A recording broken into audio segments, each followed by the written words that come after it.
Good evening, friends.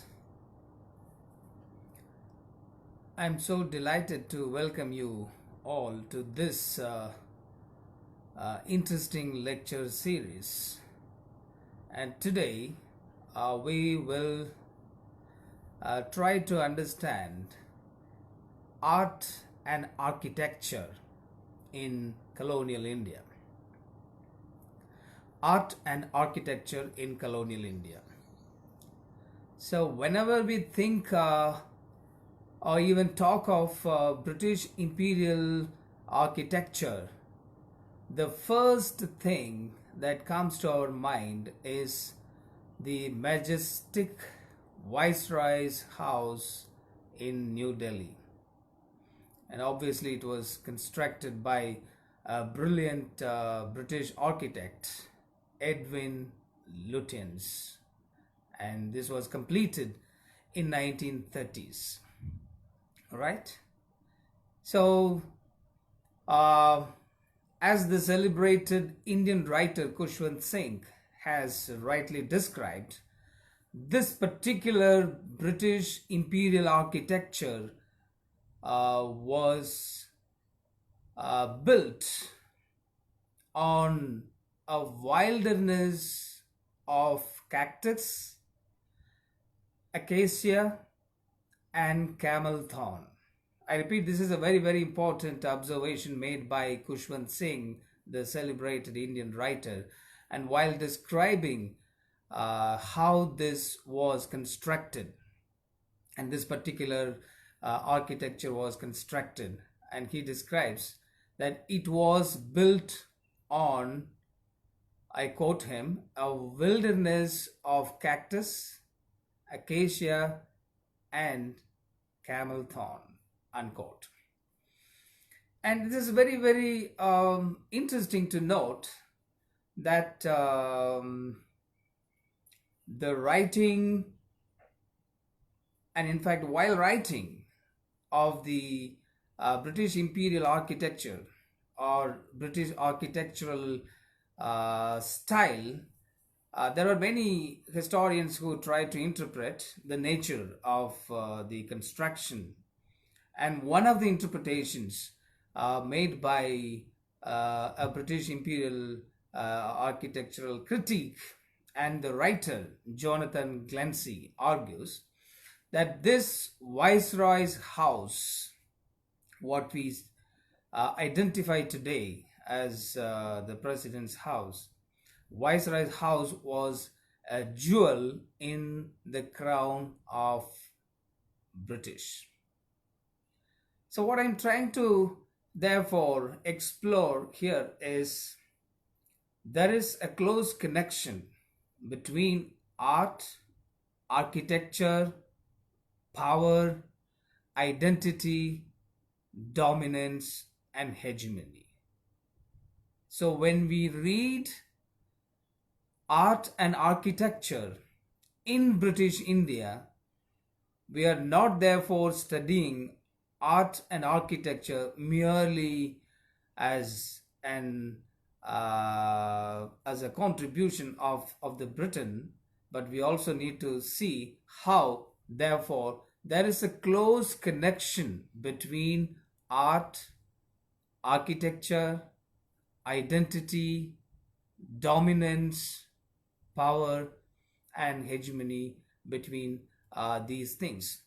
Remember, I have just given you one particular example how this imperial architecture plays and continues to play a very important role.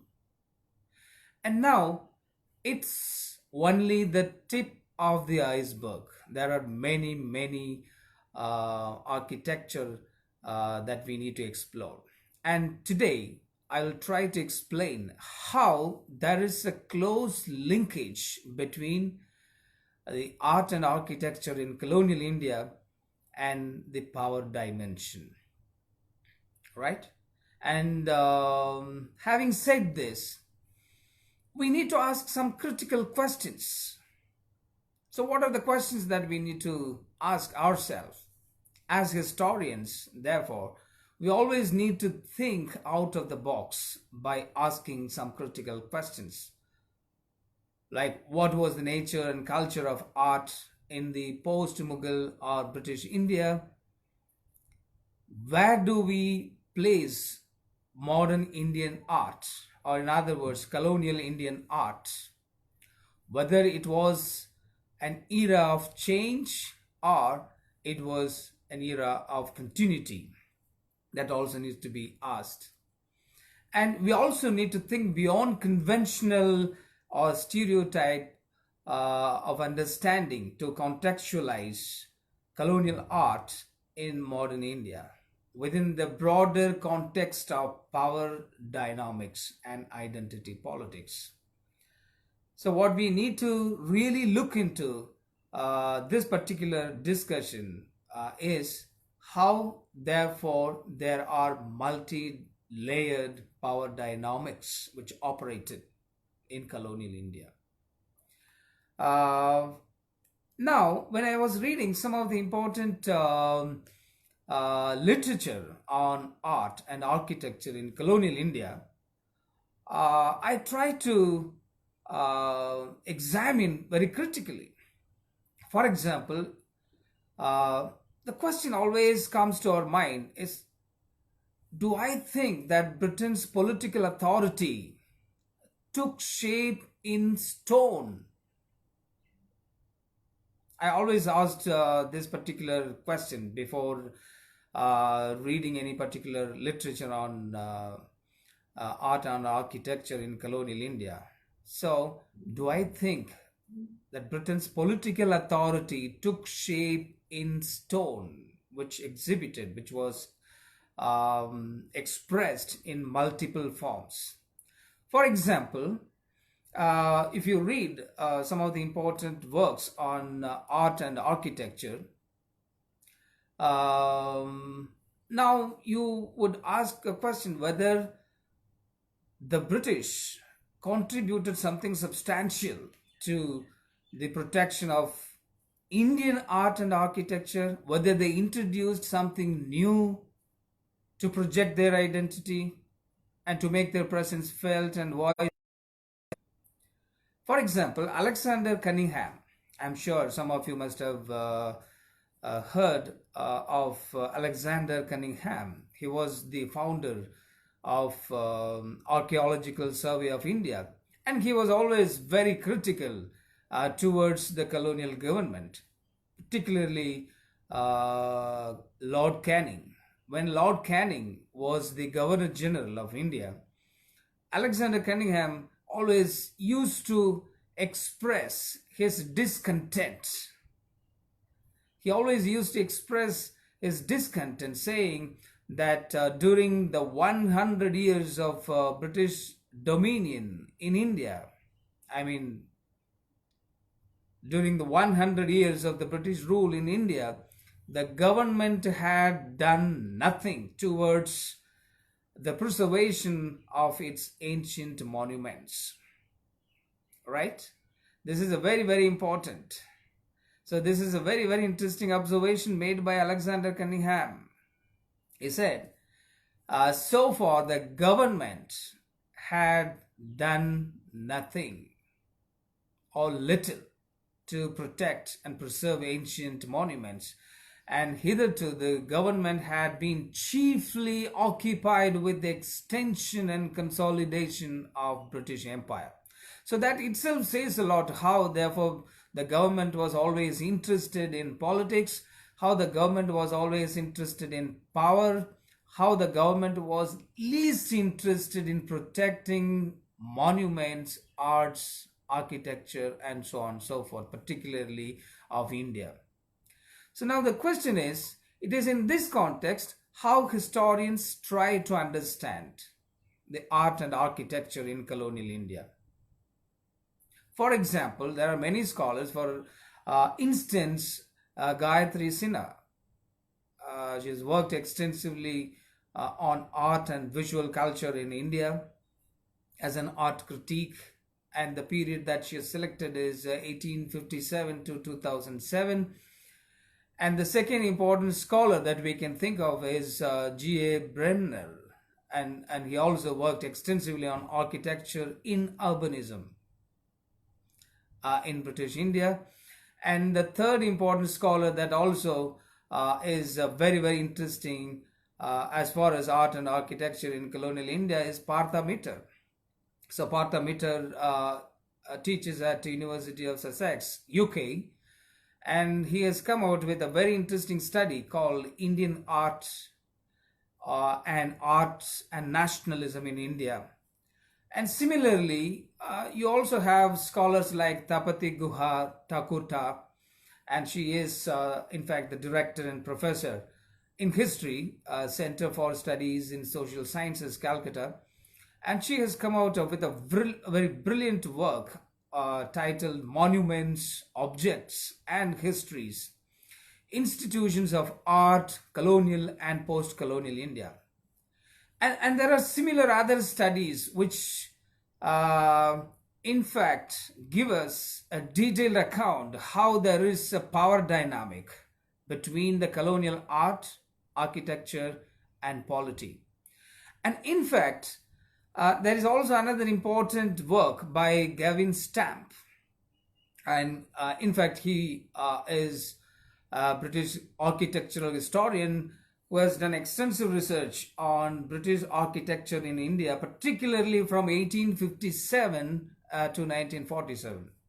So if you look at these important studies, you will find mostly these studies are centered around 19th century. So how there is therefore close linkage between colonialism, power, dynamics, and the art and architecture. And similarly, I also try to suggest you an important work by Thomas R. Metcalf from University of California. And he has done a very, very painstaking work with the title An Imperial Vision, Indian Architecture and British Raj. So these are the works that I can suggest, but the list is so long. But to be very precise, I think if you read some of these books, definitely you will be able to understand how there is a close linkage between colonial polity and art and architecture in detail. Right. So having said this, now the British always used to ask some critical questions when they were in power. For example, in which style should be colonial administrators follow their architecture and monuments? So they are always concerned because they have witnessed art and architecture in pre-colonial India. They also understand the nature and culture of art and architecture in Mughal time. And now they are also concerned, at least pretended to concern, to show their concern that what kind of style of art and architecture should the colonial administrators follow. Whether it should be classical, I mean the pre-British or pre-Mughal period, or it should be Gothic style, or it should be Mughal, or something else. So these were some of the concerns of the Britain or the officials in India. And now we need to go a little detail. We need to discuss this issue very detailed. So always one thing is clear. There's always a constant, an integral relationship between, as I told you, art, architecture, identity, authority, ideology, power, dominance. So this is very clear as far as the colonial government was concerned. Now you might ask a question. So what kind of relationship history has with art and architecture? Whether it talks about the interconnectedness between present and past. So what kind of relationship history has with art and architecture? If you read Tapati Guha Takuta's work, Monuments, Objects, and Histories, you will find almost all history writing in the world is based on present, right? Almost all history writing, therefore, in the world is based on present. Why is it so? It's a very valid question to ask. Because the historical and cultural past has become really meaningful and usable only when they are activated by the contemporary desires of individuals and communities. That's the reason why I always use E.H. Carr's discussion. So history is always a constant interaction. In fact, an unending dialogue between past and present. As E.H. Carr would always emphasize this ideology that history is an unending dialogue between historians and their facts. Similarly, history is also an ongoing interaction between past and present. So what Tapati Guha Takurta argues therefore makes sense.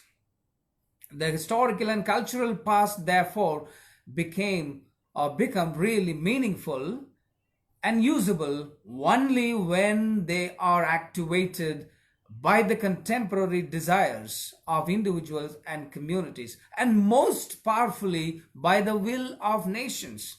That's the reason why we always find that when politics changes, everything changes. History writing changes, and the cultural politics changes, and even everything therefore seem to change because politics changes. And therefore there is a close connection between present and past. And this is very, very important. It is in this context now we need to remember what kind of art and architecture that we are talking about. What kind of forms of art and architecture that we need to discuss. We are discussing here in this particular lecture.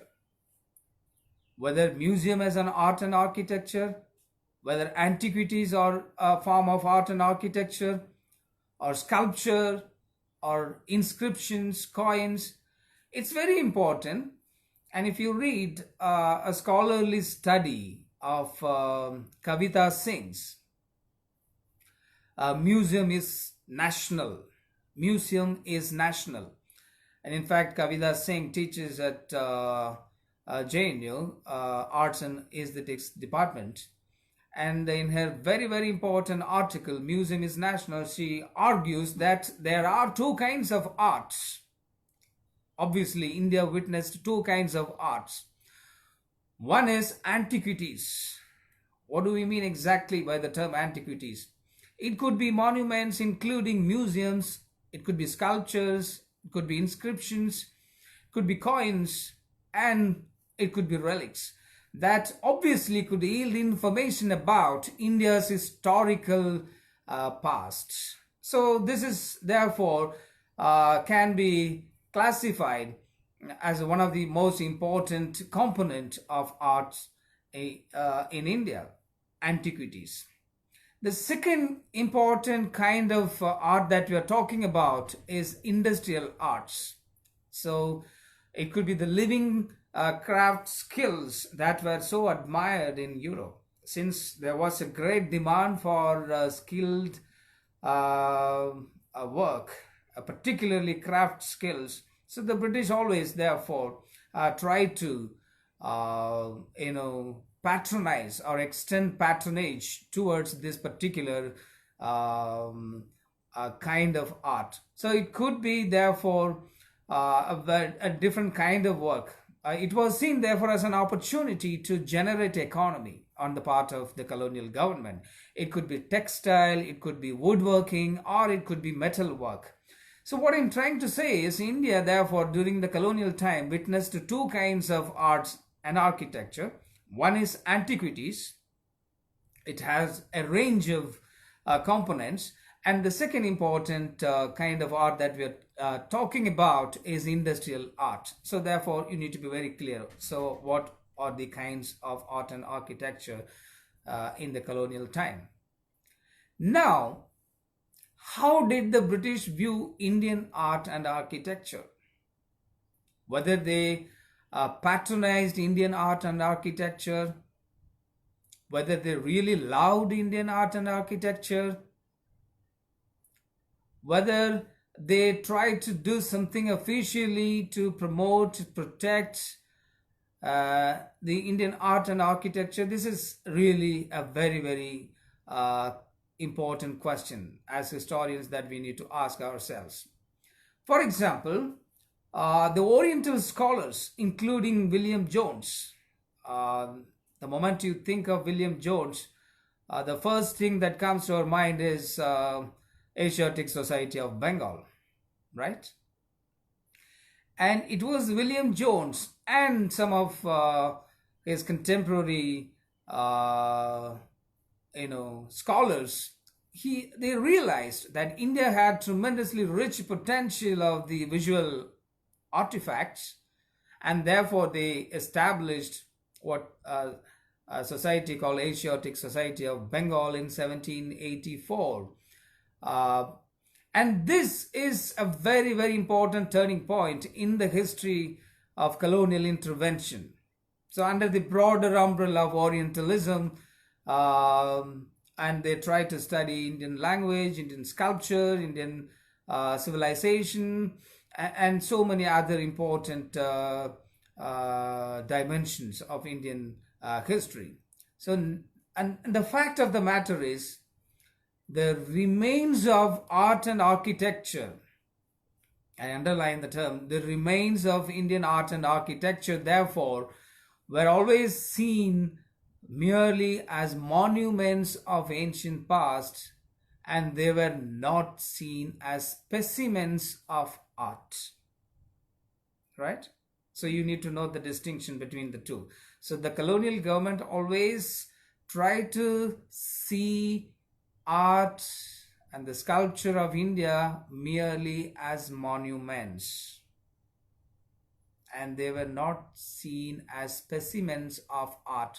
That itself, I think, speaks a lot about the intentions or intents of the colonial government, whether they are really interested to promote the colonial art and architecture, or they had something else in their mind for introduction of new kind of identity and polity. Now, let me give you other few instances where you will be able to understand the clear linkage between the colonial government and the art, architecture, and the power dimensions. For example, uh, for the first time, methodological study of Indian architecture methodological study of Indian architecture was made by a person called James Ferguson. I'm sure some of you may be aware of this particular gentleman called James Ferguson. He was, in fact, played a very important role. And second important person that we can think of is Alexander Cunningham. And he was the one who even today is remembered for laying the foundations of Indian archaeology, right? And both these individuals, I repeat, James Ferguson and Alexander Cunningham. So both these individuals, therefore, believed strongly the superiority of the Western aesthetics techniques, and they in fact categorized the material remains of India's past within the colonial constructs. So here the problem comes. So they did not try to accept India's art and architecture in an unique way. Rather, they are trying to categorize the material remains of India's past within the colonial constructs. So now the question is what kind of identity they are trying to create from the Indian art and architecture. And similarly, you also need to know, I'm sure in the few lectures that we have seen so far, and there's a person called James Mill. I'm sure some of you uh, may be aware of the writings of James Mill, right?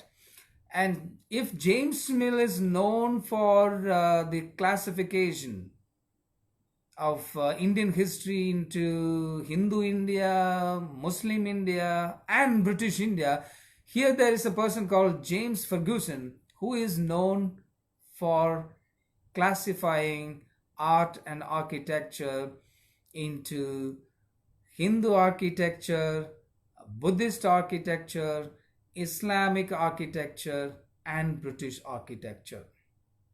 You see, always there are problematic categories. So, James Mill was notoriously known for classifying Indian history into three important categories on religious lines.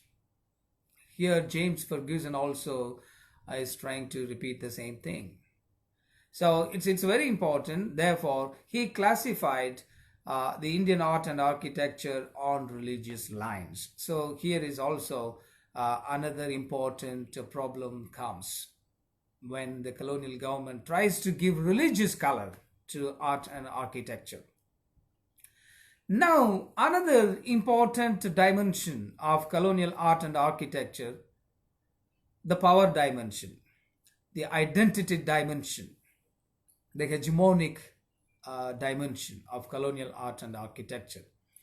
As I told you, Thomas Metcalfe is known for his interesting scholarly work, An Imperial Vision, Indian Architecture and Britain's Raj.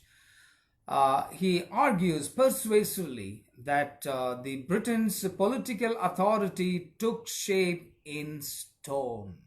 So this is the point which I wanted to emphasize more. You know what is the interesting argument made by Thomas Metcalfe?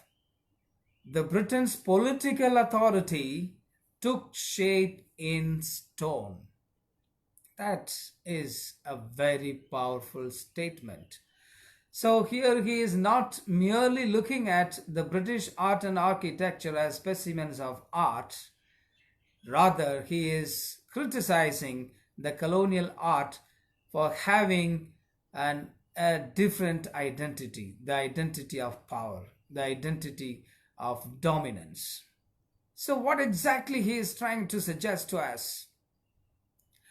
What kind of connection between colonial art and power dynamics?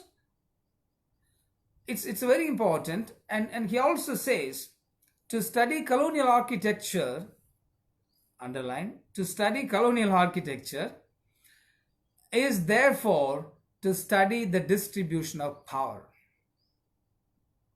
and the relationship between colonial knowledge and power. So again and again, I'm reiterating the fact that there is a close linkage between art, architecture during colonial India and the power dynamics. So that's very, very important thing. And this is time and again emphasized by Thomas Metcalfe. So this imperial establishment of colonial government examines, therefore, the relationship between culture, power, and the hegemony, and how, therefore, culture and power expressed in architectural forms.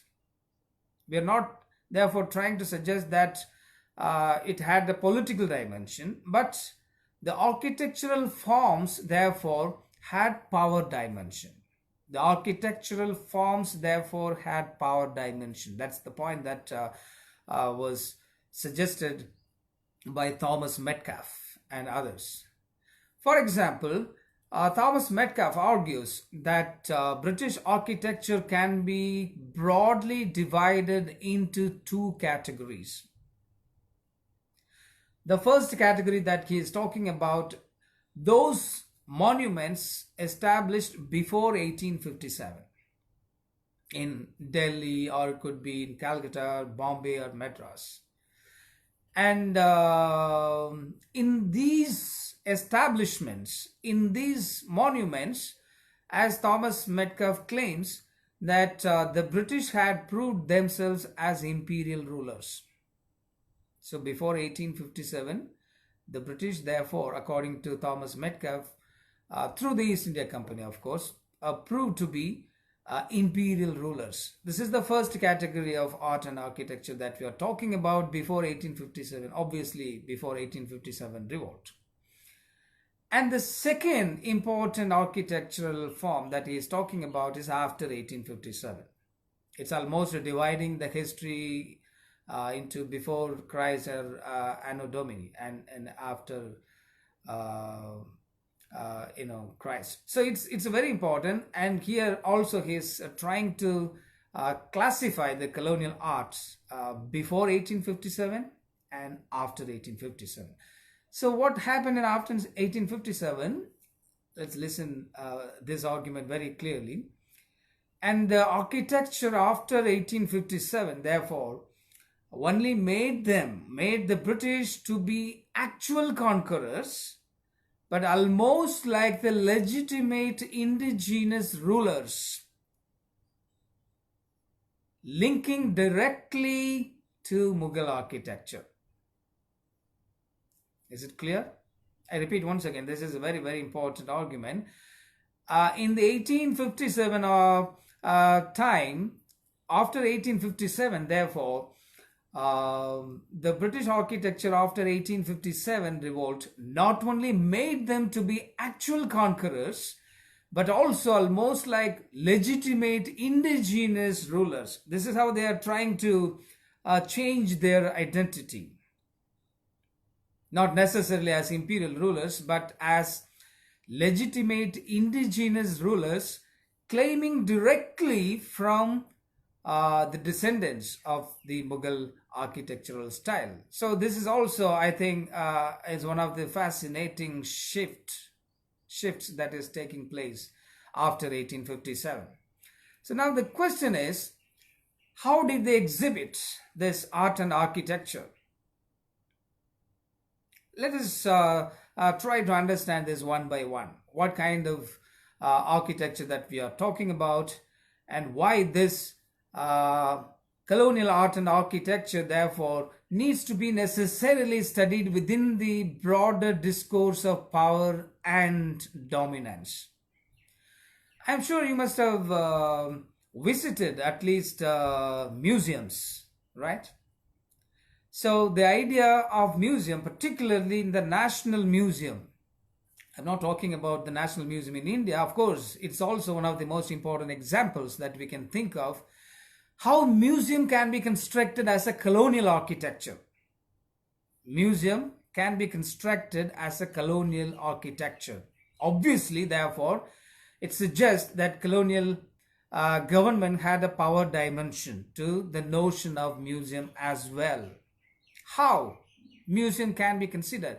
When we think of museum, normally we go to museum and take selfie and upload it in our social media. So here I'm trying to go a little deeper as historians. So the idea of therefore a national museum started emerging in most of the Asian, African and Latin American countries. So this is very, very important. How the notion of museum, okay, the historical connection of power, identity and museum, it's very, very interesting how these museums started developing in Asian, African, Latin American countries. And particularly these national museums were established in these countries when there were decolonization movements. There were movements against the British authority. There were movements against the colonial government. There were movements against the colonial authority and power. So for example, again I am quoting historian Kavita Singh, art historian in fact.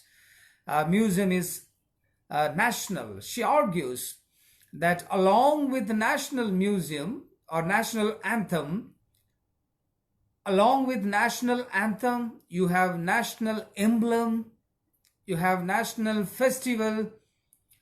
A nation therefore needs national museum. Right? We have national anthem, we have national flag, we have national emblem, we have national festivals, and therefore we also need to have national museum. Why we need to have national museum? It has something to do with the polity, it has something to do with identity, it has something to do with civilization. That is what the Britain or the British power used to establish. So therefore the notion of museum is really a contested one. And the construction of National Museum therefore came to be considered as an act of great symbolic importance. It's not something as a time pause, mechanism that these colonial governments established. It has something to do with symbolic power and the dimension and the identity politics. So it's a very important. Therefore, it was also seen as a visible assertion of newly gained sovereignty. Let me give you an example how the notion of museum came to India. What is the history of it? The first colonial museum was set up, if I may ask you, which part of India? It was Calcutta. The first colonial museum was set up in Calcutta in 1814. In 1814, right?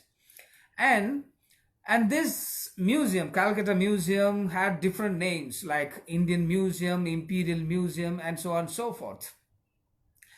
So it has, even today I have visited personally this particular museum. I can show you some of the pictures, but today it's not possible. I think I will be able to upload some of the pictures which I have taken personally from this Calcutta Museum. And in fact, this museum was founded by Asiatic Society of Bengal, as I told you earlier. This Asiatic Society of Bengal was set up in the same part of India, Bengal, in 1784. Right. So it is in this context, we need to see what kind of identity started coming up, how that identity construction is taking place in India. So there are many criticisms. So there were in fact many criticisms about this Indian museum when this particular museum was set up. One of the critics of this museum was Anand Bardhan. So he says, in fact, that there was an imperial museum called Calcutta Museum. So this Calcutta Museum was called the Imperial Museum. And initially, it was not a knowledge-producing institution. This Calcutta Museum, as Anand Bardhan maintains, was an imperial museum, first of all, and secondly, it was not a knowledge-producing institution. So if it is not a knowledge-producing institution, obviously one would wonder what else. He says it was a fantasy of the British Empire. Fantasy obviously means the product of imagining impossible. So therefore, the strong criticism comes from Indian side saying that the colonial government has tried to create a kind of identity to make its power and presence. And another important criticism, as I told you, Anand Bardhan is a strong critique of this particular Bengal museum. In his book, Colonial Museums and Inner History, please take time to read this wonderful scholarly work. And he argues that colonial museum in India was used as an instrument to justify colonialism. So you see how museum therefore was constructed during colonial government, right from 1841. A museum therefore was used by the colonial government as an institution to justify colonialism, And therefore, the objective of colonial government, particularly through the museum, was to explore the ancient past of the Indian in order to control cultural life of the people. So now they can claim that they were the one who, tried to give civilization to the so-called barbarians. And therefore, it is in this context, I always underline the fact that we as historians try to be very critical of the colonial government's art and architecture. And particularly, I think, apart from the positive dimensions, if at all we have any, we also need to see, most importantly, the critical dimensions and the power politics, how it is closely associated with the colonial art and architecture. And why he is so critical about this Calcutta Museum? Because according to him, this museum attempted to emphasize the image of the nation and its past through British perspective. That's also another important criticism leveled against this notion of museum as a colonial identity. And as I told you, it was therefore used as a tool to legitimize political authority, and it was also therefore museum also functioned as an instrument to promote government's ideology. So here comes the power dimension, how they wanted to assert the power through different cultural, architectural expressions. And the second important criticism against this notion of museum was by Roy Chowdhury in his book Displaying India's Heritage, Archaeology and Museum Development in Colonial India. If you read this very closely, I thoroughly enjoyed reading this important work. In this work, he argues that the institutional history of making, the history of museum making in India begins with the Indian Museum in Calcutta. So that's the reason why I'm emphasizing this Calcutta Museum. It was known as Royal Museum in the beginning, and it was also identified as Oriental Museum of the Asiatic Society, as Asiatic Society played an important role in creating this museum. And the third important scholar, Arjuna Padurai, and he's also a very popular scholar, an anthropologist, in fact, from Chicago University, he argues that Indian museums are not product of philanthropy. When I was reading this, I was just enjoying the way in which he used in a very powerful statement, saying that Indian museums are not a product of philanthropy. Right? So what else then? It was a product of conscious agenda of British rulers in India. So this is the way I think one has to look at how, therefore, colonial art and architecture. I think there is some technical error. Right. So here we need to remember, therefore, how there is a close connection between power, identity, and the art and architecture, and particularly in the context of museum. And here I also need to emphasize how the colonial government had come out with their own idea of art and architecture. As I told you in the beginning itself, that they hardly took interest in protecting and promoting Indian art and architecture. And similarly, we also need to remember how they were able to come out with their own idea of an art and architecture. For example, English East India Company in the 18th and 19th centuries contributed particularly to both religious and non-religious architectural structures. So when we say religious and non-religious, it could be cantonments, right? It could be forts, it could be government houses, it could be town halls, it could be churches, huge cathedrals, and other monuments to assert British dominance in India. So, for example, there are many scholarly understanding that we need to remember. The Victorians of the English architecture, particularly the British architecture, um, therefore had a symbol of identity formation and reforming power. What do we exactly mean? Symbol of identity formation and reforming power. It is very important to note that the colonial art and architecture attempted to promote Englishness among the colonies. Englishness among the colonies, and to shape the individual and collective identity.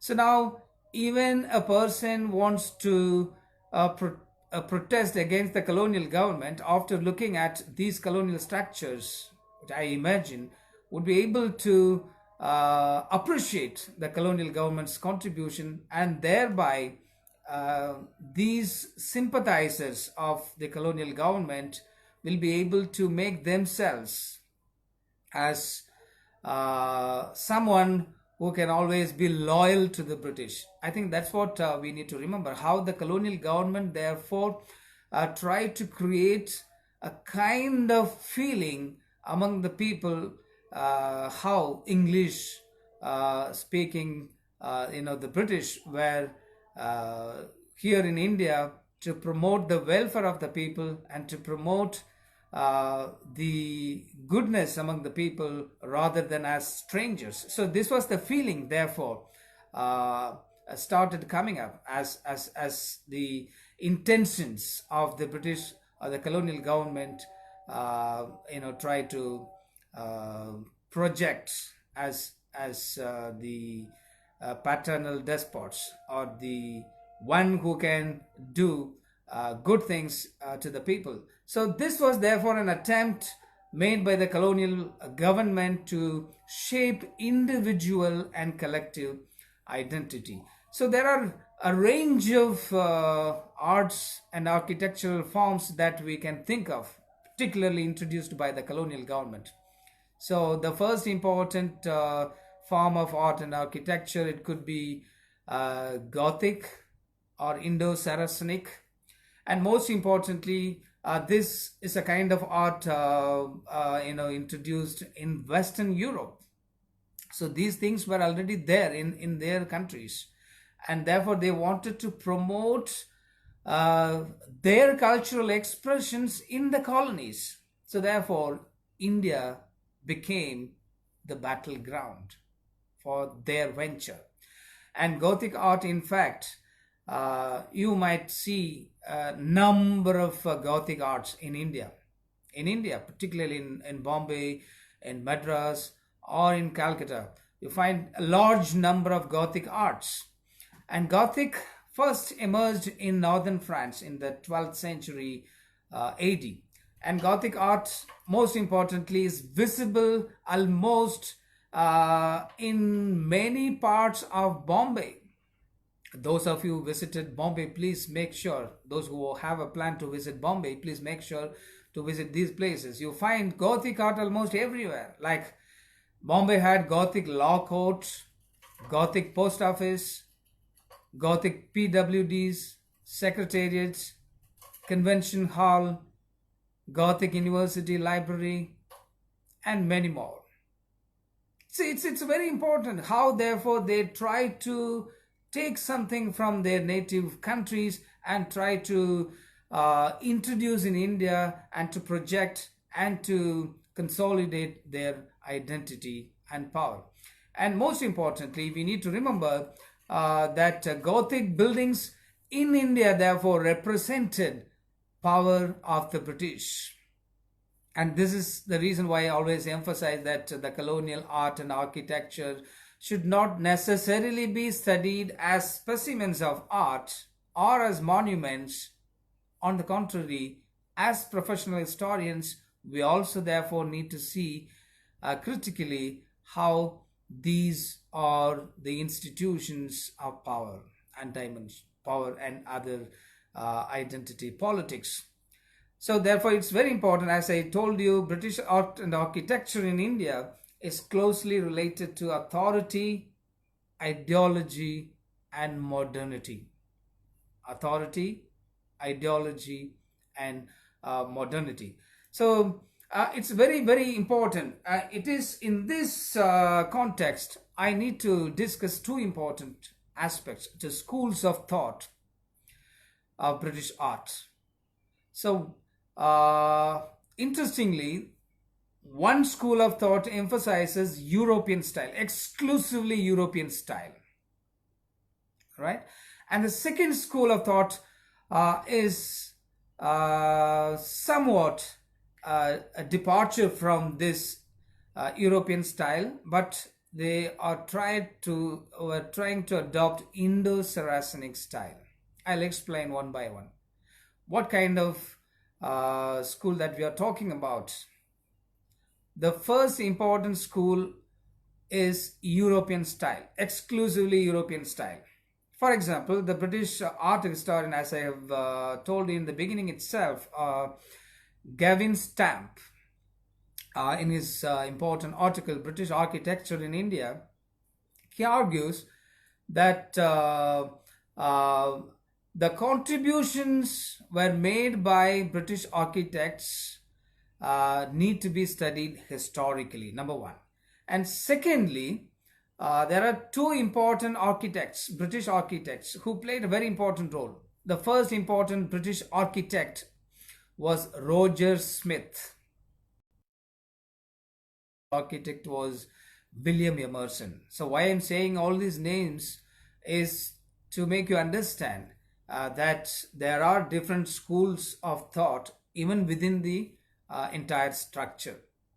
So Roger Smith, the first important individual who attempted to promote the distinctive symbol of European presence in India. As I told you, it's completely European style, and therefore it had nothing to do with any accommodation, appropriation, or assimilation with the Indian culture. So they had their unique, distinct style, and where nothing was attempted to integrate with the Indian art and architecture. So, in fact, Roger Smith was a proponent of the European style of architecture in India. So, what do we exactly mean, the European architecture? So, he was ideologically influenced by imperialist ideas of Curzon and said Calcutta was a European city. Always remember, those of you visited Calcutta, always even you find at least some places you find a clear evidence for the existence of the British power in India. See, in fact, they openly proclaimed that Calcutta was a European city. It's not at all an Indian city any longer. It was an attempt made by the British to completely change the face of Calcutta into a typical European city. So, Indian style of building, therefore, according to this school of thought, therefore was unsuitable. So, how can you impose or introduce an entirely new set of ideas where it's already a British in content and culture? So Indian style of building therefore would be unsuitable there, and therefore Roger, in one of the articles, Architectural Art in India, he claimed and even supported that Gothic was England's national architecture. England's national architecture is Gothic. As I told you, Bombay, you have a number of Gothic architecture, and therefore Roger was having an unshakable conviction to suggest that Gothic architecture therefore needs to be introduced everywhere in India, because Gothic was England's national architecture. It sounds interesting. And it should be therefore widely disseminated in India. So this is a school of thought particularly advocating the British style of art and architecture. And interestingly, he also stated that since the British rule in India displays European justice, just remember everything is interconnected in history. So, since British rule in India displays European justice, law, order, energy, honor, buildings also therefore should reflect the high quality of European art. Well, this is how, as I told you, we need to see the clear, deeply embedded connection between art, architecture, power, identity. So, therefore, they wanted to disseminate the national architecture, considered to be national architecture of England in India. And the second school of thought, as I told you, therefore, it's also very important, Indo-Saracenic school. Indo-Saracenic school. Here you have little difference. It's not necessarily exclusively British in content. Rather, they wanted to appropriate, at least assimilate some of the important aspects of art and architecture. So it's clearly a kind of fusion between, East and the West to some extent. For example, British created a distinctive form of art known as Indo-Saracenic. What is exactly the term Indo-Saracenic means? It is a mixture of Indian and Islamic architecture. In other words, Hindu and Islamic architecture. For example, you will find a large number of this kind of arts and architecture, at least in some cities. Victoria Memorial, yeah, you must have visited Victoria Memorial, some of you. This was a classical example for Indo-Saracenic school. And secondly, you have a Secretariat building in Delhi, and this was designed by a person called Amy Thomas in 1912. This is also a classic example for Indo-Saracenic school. And this architectural style created a new ideology of the empire. What kind of ideology?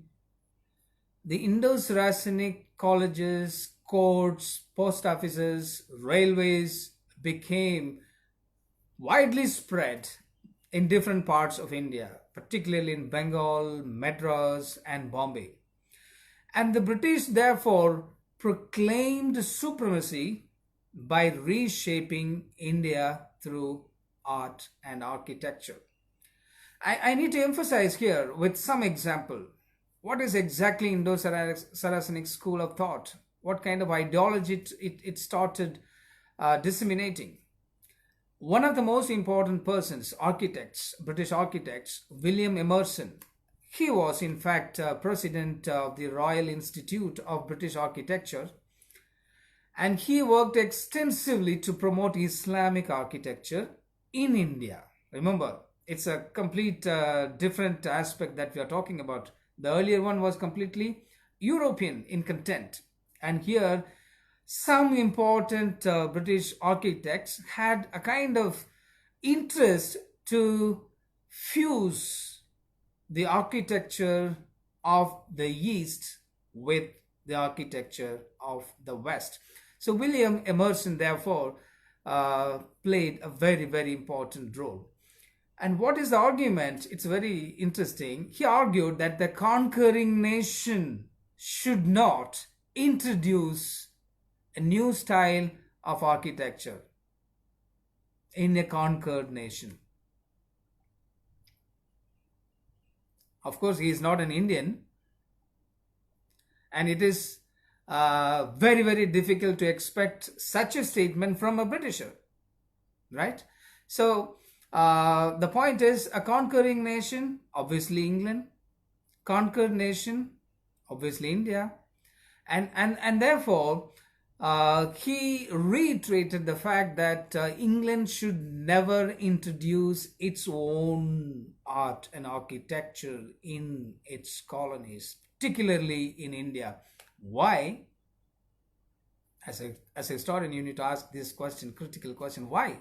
What made him to say this, uh, significant statement?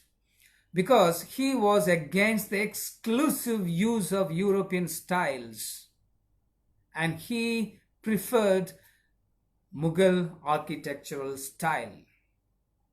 And for example, you find a number of these Indo-Saracenic schools in different parts of India. It could be All Saints Cathedral at Allahabad. It's a very, very interesting example for this school of thought. And secondly, Victoria Memorial Hall, I visited recently. This is also a wonderful place to visit. And because these are some of the classic examples of the Indo-Saracenic school of thought. This, in fact, therefore, attempted to fuse the architectural styles between the East and West. And most notably, Viceroy Curzon, Lord Curzon was the Governor General, he conceptualized the Victoria Memorial Hall. And it is even today considered as a symbol of Indo-Saracenic revival architecture, and it is obviously designed in white marble. And this is the reason why Jawaharlal Nehru, the first Prime Minister of India, when talking about the contribution made by Lord Curzon, he stated, I quote Jawaharlal Nehru, "Curzon will be remembered in history because he restored all that was beautiful in India."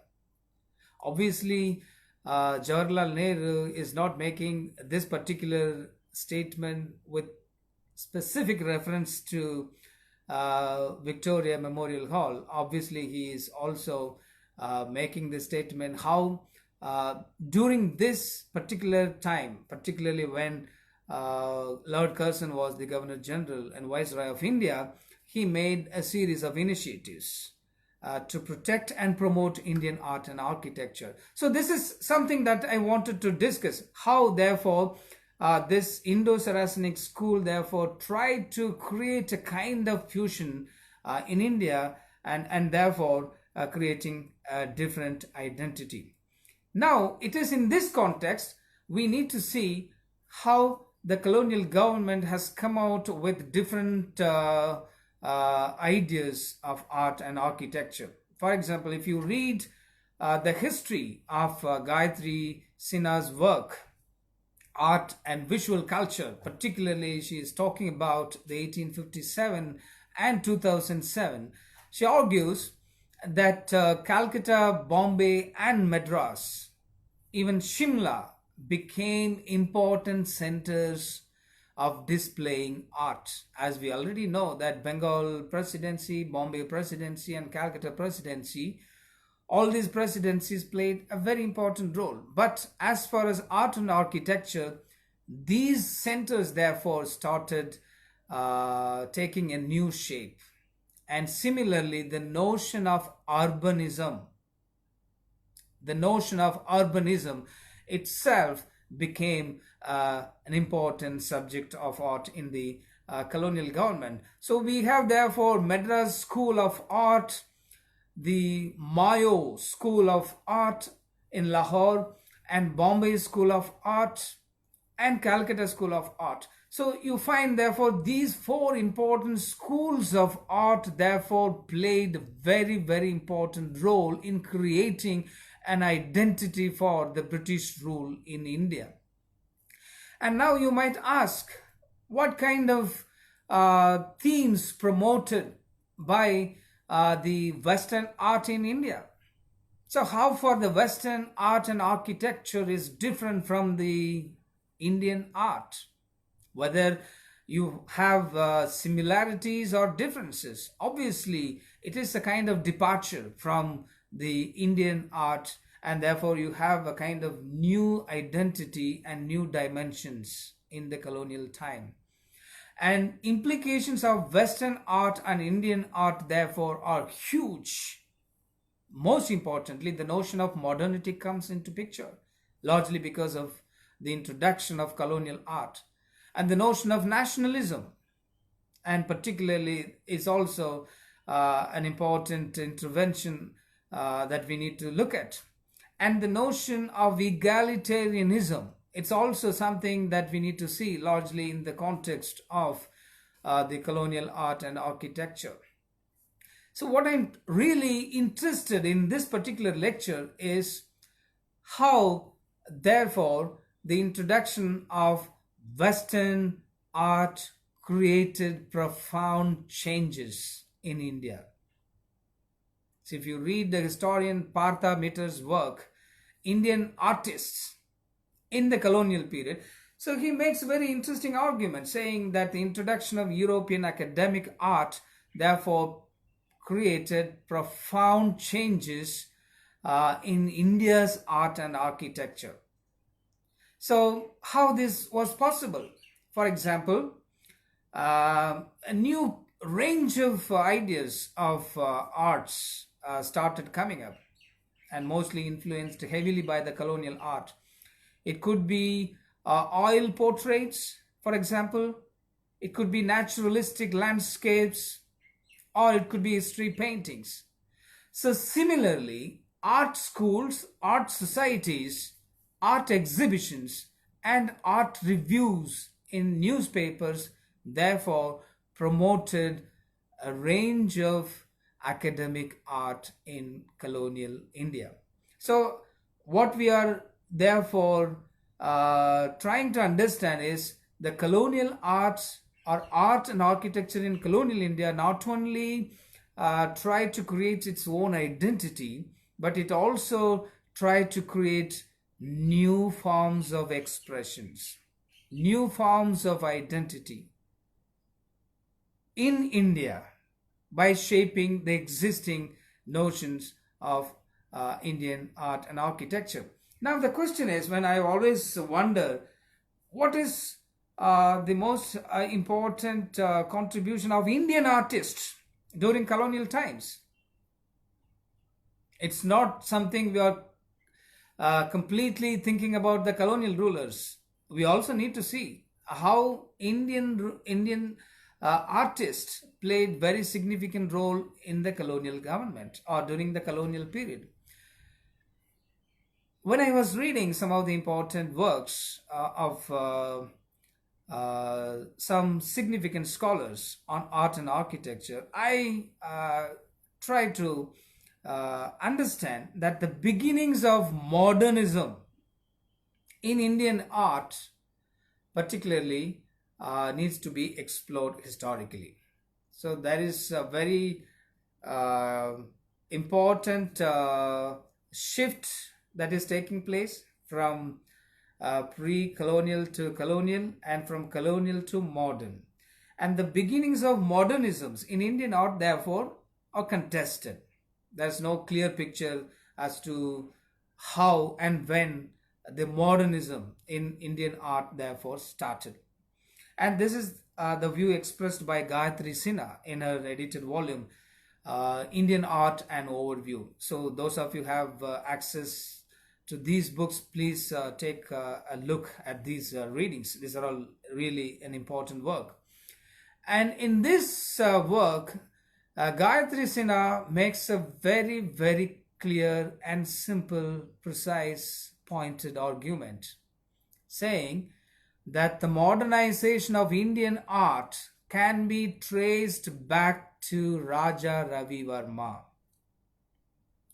Yeah, some of you must have seen the paintings of Raja Ravi Varma. And the second important person Gayatri Sinha is talking about is Amrita Shergill, for example. So the transition from pre-modern to modern has been attributed predominantly to Ravi Varma, Raja Ravi Varma. Raja was a title, and actual name was Ravi Varma. And his ability therefore to learn oil paintings and to use it for Indian subjects is really phenomenal.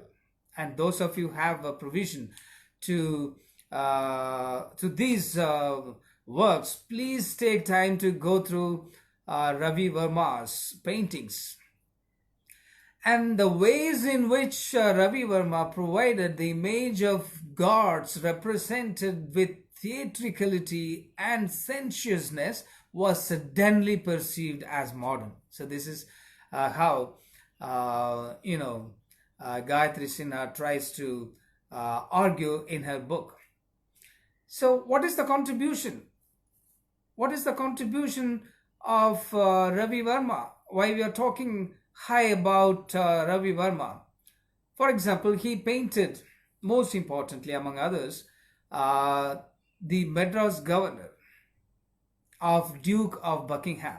He himself painted the picture of Madras governor, the then Madras governor, Duke of Buckingham. And as a result, obviously, as a written gift, I think, Madras governor conferred on Ravi Verma the title Kaisar-i-Hind and started addressing him as Raja. So this is how Ravi Verma got the title as Raja. This is a fascinating story.